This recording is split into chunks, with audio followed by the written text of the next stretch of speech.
Hi everyone. In this quick guide, I'll show you how to change the keyboard layout on Windows 10. Whether you're switching to a new keyboard or learning a different language, the process is simple and takes just a minute.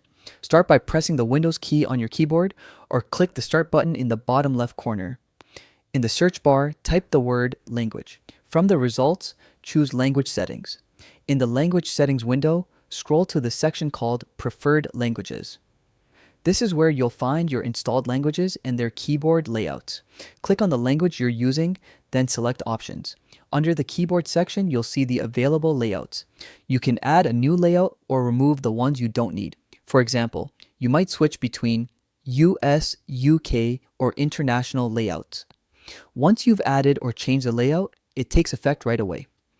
If you use multiple layouts, you can quickly switch between them using the language bar on the taskbar or by pressing the shortcut Windows key plus spacebar. And that's it. You've successfully changed your keyboard layout in Windows 10. Try typing a few words to make sure it feels right. And if you use more than one layout, practice switching between them.